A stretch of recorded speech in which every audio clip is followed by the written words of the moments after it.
और एडीजी के बयान ने सियासी बवाल मचा दिया। जी आपको बताते चलें कि पटना से बड़ी खबर, बिहार के एडीजी कुंदन कृष्णन ने अपने विवादित बयान पर दी है सफाई। अगर उनके बयान से किसानों को ठेस पहुंची है तो उन्हें इसका खेद है। ये बातें एडीजी कह रहे हैं। उनका इरादा किसान विरोधी बात कहने का नहीं था। बिहार की अधिकांश आबादी ग्रामीण क्षेत्रों में रहती है और उनके पूर्वज भी किसान थे। ये एडीजी कह रहे हैं जिन्होंने विवादित बयान दिया है। वो स्वयं भी खेती से जुड़े हैं और इसका सम्मान करते हैं। तो देखिए एडीजी कृष्णन ये बात कह रहे हैं। आपको बता दें कि एडीजी कुंदन कृष्णन ने प्रेस कॉन्फ्रेंस में संगठित अपराध पर चर्चा करते हुए दिया था अटपटा बयान, जहां पर एडीजी ने कहा था कि मई जून में हत्या बढ़ जाती है क्योंकि किसान खाली रहते हैं। और अब इसी बयान पर उन्होंने सफाई दी है और कहा है कि अगर किसानों को बुरा लगा है तो मुझे इसका अफसोस है।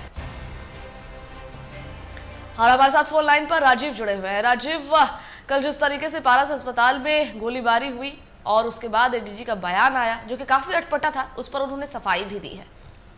देखिए, सबसे बड़ी बात है कि जो एडीजी कुंदन कृष्णन है वो सीनियर आईपीएस अधिकारी हैं और इस तरीके के मुख्यालय से अगर इस तरीके का बयान, और वो भी बहुत एक तरीके से जो बयान था वो विवादित बयान था और किसानों को लेकर जो मई जून में जो घटनाएं बिहार में बढ़ रही हैं वो जिक्र कर रहे थे प्रेस कॉन्फ्रेंस में पिछले दिनों। तो वो कह रहे थे कि इस माह में ज्यादा जो मर्डर की है वारदातें वो बढ़ जाती हैं, इसमें किसान खाली रहते हैं, कुछ नहीं करते। तो ये विवादित बयान को लेकर जहां पूरे एक तरीके से दिन जो इस बयान चलते रहे और विपक्ष भी इनको घेरते रहा कि इस तरीके से एक एडीजी मुख्यालय इस तरीके का बयान कैसे दे सकते हैं, तो उसको लेकर भी उन्होंने सफाई दी है और कहा है कि अगर उनके बयान को ठेस पहुंची है तो उनको खेद है, इरादा किसी का विरोध करना नहीं था। उन्होंने कहा कि अधिकांश जो आबादी ग्रामीण क्षेत्र में रहती है, पूर्वज भी हमारे किसान हैं। उन्होंने इस पर सफाई जरूर दी है, लेकिन जो बयान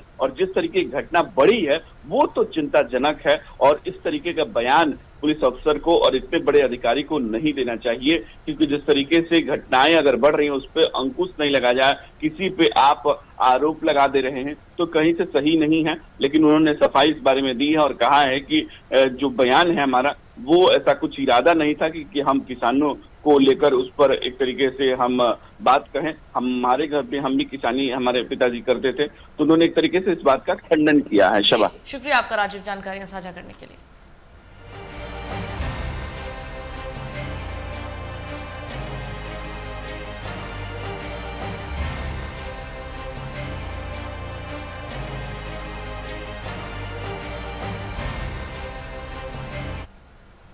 किसानों को कोई काम नहीं है। मई जून में घटनाएं घटती हैं, बारिश होती है तो कृषि समाज के लोग व्यस्त हो जाते हैं। ये बातें हम नहीं कह रहे, ये बातें कह रहे हैं बिहार के एडीजी। जी हाँ, उनका ये अटपटा बयान कल उस वक्त देखने को और सुनने को मिला जब वो प्रेस कॉन्फ्रेंस कर रहे थे और पारस अस्पताल में हुई गोलीबारी की घटना पर बात कर रहे थे, जहां पर उन्होंने कहा कि बिहार में मई जून में घटनाएं बढ़ जाती हैं क्योंकि बरसात में किसान व्यस्त हो जाते हैं, कृषि समाज के लोग जो है व्यस्त हो जाते हैं। सुनिए उन्होंने और क्या कुछ कहा। किसान को कोई काम नहीं रहता है। एक बरसात होने के बाद लोग, कृषक समाज के लोग व्यस्त हो जाते हैं और घटनाएं घटती है। परंतु आप लोग के द्वारा, प्रेस के द्वारा हत्या पर हत्या, कुछ इस वर्ष चुनाव भी है, राजनीतिक दलों के द्वारा भी इस पर ज्यादा नजरिया दिया गया है। तो उसको लेके भी हम लोग चिंतित थे कि हाँ, नवयुवक ज्यादा पैसा के लिए सुपारी किलिंग शुरू कर दिए। तो एक नया सेल इसी माह हम लोग गठन किए। वो सेल का काम होगा कि जितने पूर्व के शूटर्स, कॉन्ट्रैक्ट किलर्स, सुपारी जो लेते हैं, मारते हैं, वो ऐसे लोगों का डाटा बैंक बनाएंगे और उन पर निगरानी रखेंगे।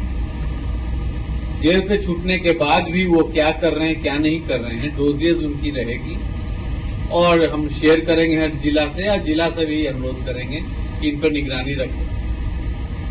तो ये मुख्यतः एसटीएफ की अचीवमेंट्स की थी। किसान को कोई काम